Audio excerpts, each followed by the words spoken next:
Selamat malam Bapak Ibu dan Saudara yang dikasihi oleh Tuhan. Saya minta maaf atas keterlambatan pembuatan video ini. Namun saya akan memberikan ulasan yang sangat ringkas mengenai Lukas pasal 4 ayat 14 sampai dengan 21. Saya berharap bahwa Bapak Ibu boleh membaca sampai ayat 30. Karena narasi ini baru kita mengerti kalau kita membaca sampai ayat selanjutnya.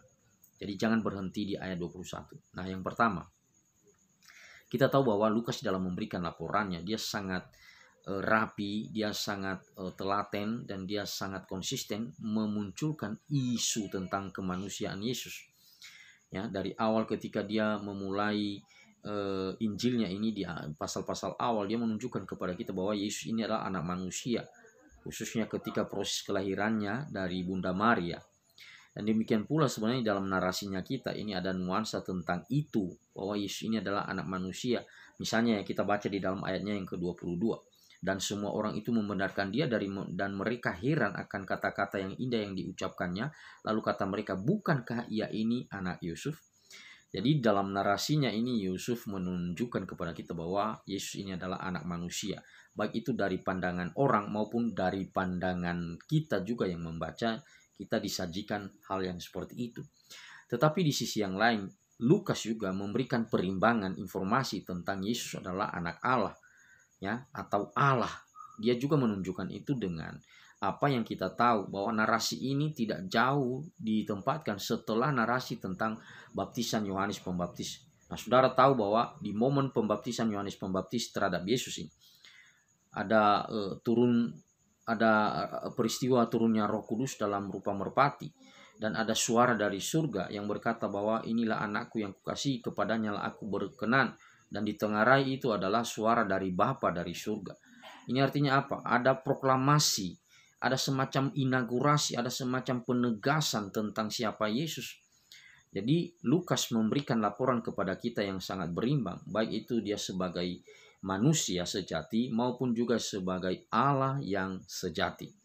Nah, peristiwa pembaptisan Yesus itu sebenarnya secara eksplisit kita melihat tentang isu Allah Tritunggal. Di situ ada Bapa, ada Anak, dan ada Roh Kudus yang memberikan kekuatan. Nah, saudara bisa melihat, ya, setelah daripada pembaptisan itu, maka memang ada yang mengantarainya itu, yaitu pencobaan yang dialami oleh Yesus. Dan kita melihat setelah itu muncullah narasi ini, ya. Nah, narasi ini berbicara tentang pelayanan Yesus di Nazaret. Dan ketika dia di dalam kebiasaannya masuk ke dalam rumah ibadat dan dia membaca surat atau kitab Yesaya pasal 61 ini, seperti yang dikutip di dalam ayat 18-19. Dan setelah pembacaan itu, Yesus berkata bahwa ketika kamu mendengarkan hari ini, itu adalah tergenapi di dalam dirinya, di dalam diri Yesus, ya. Jadi Yesus mengklaim bahwa nubuatan Yesaya 61 itu tergenapi di dalam dirinya. Dan itu jelas memang, karena baru saja tidak jauh dari narasi ini kita melihat bahwa Roh Kudus turun atasnya di dalam pembaptisan yang dilakukan oleh Yohanes Pembaptis. Nah, oleh karena kuasa Roh Kudus yang ada di dalam diri Yesus yang mengajar begitu baik, yang mengajar begitu berhikmat, maka orang-orang yang mendengarnya pada waktu itu luar biasa memberikan tanggapan yang sangat positif.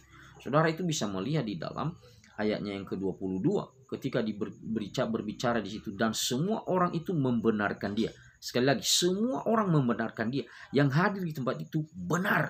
Yesus ini adalah benar karena dia punya hikmat, dia punya otoritas, dia punya kuasa yang luar biasa. Dan dikatakan lagi di situ, mereka heran akan kata-kata yang indah yang diucapkannya.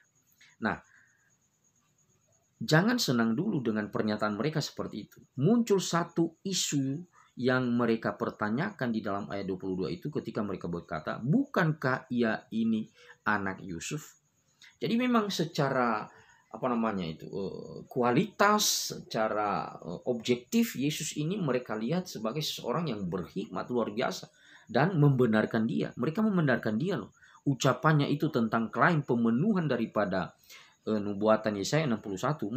Mereka membenarkan, iya benar, betul, dan mereka heran dengan kata-katanya yang indah dan luar biasa. Nah, tetapi Yesus ketika melihat mereka sepertinya ada keraguan ini, ya, tidak benar-benar di dalam pernyataan bahwa mereka membenarkan dia. Mungkin hanya sebatas di level pembicaraan atau di level kata-kata. Tapi Yesus justru memberikan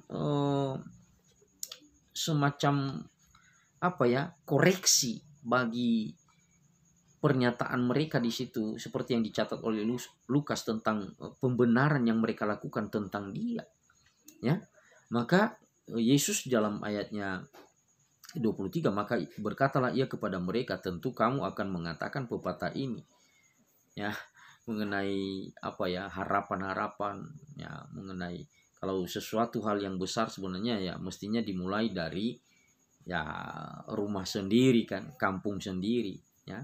Yaitu di dalam ayatnya yang ke-23 di situ, tentu kamu akan mengatakan pepatah ini, hai tabib, sembuhkanlah dirimu sendiri, perbuatlah di sini juga di tempat asalmu segala yang kami dengar yang telah terjadi di Kapernaum.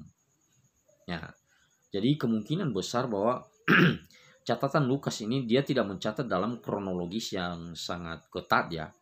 Maksudnya alur cerita, narasi-narasi yang dia buat ini tidak di dalam kronologi yang sangat ketat, ya. Karena memang kita melihat nanti justru di tempat lain narasi ini ya ditulis di pasal-pasal yang agak belakangannya, ya. Jadi sekali lagi narasi ini atau Lukas memberikan laporannya itu tidak di dalam narasi atau kronologi yang ketat, artinya rentetan kronologi secara ketat, tidak. Ya. Nah, saudara, kita melihat di dalam bagian ini respons daripada orang-orang Israel yang mendengarnya waktu itu ya marah, justru ya marah ketika dia membongkar apa yang ada di dalam pikirannya mereka. Karena apa? Itu dipicu oleh pertanyaan mereka atau apa yang dicatat dalam ayat 20. Bukankah ia ini anak Yusuf?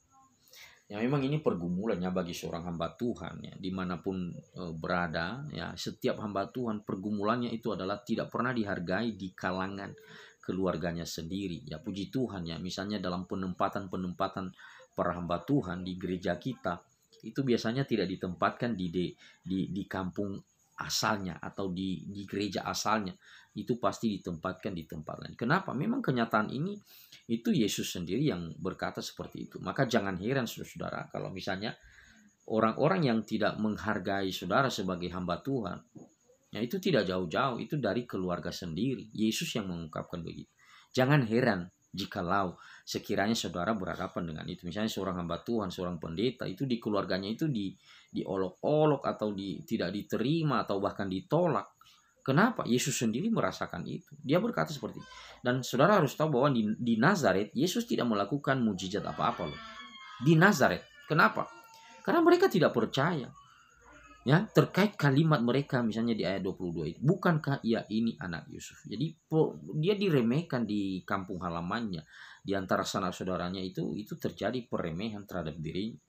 Dan dia menubuatkan ini bahwa setiap hamba Tuhan itu ya tidak akan tidak dihargai di kampungnya sendiri. Dan dia memberikan contoh itu. Contoh siapa? Elia. Elia katanya di Israel itu misalnya ya dia tidak melakukan sesuatu yang spektakuler, tapi dia justru melakukan sesuatu yang luar biasa itu di tempat lain, ya. Misalnya di dalam ayat 25 ya. Dan aku berkata kepadamu dan kataku ini benar, pada zaman Elia terdapat banyak perempuan janda di Israel ketika langit tertutup selama 3 tahun dan 6 bulan dan ketika bahaya kelaparan yang hebat menimpa seluruh negeri. Ada banyak janda-janda di Israel, tapi Allah tidak menyatakan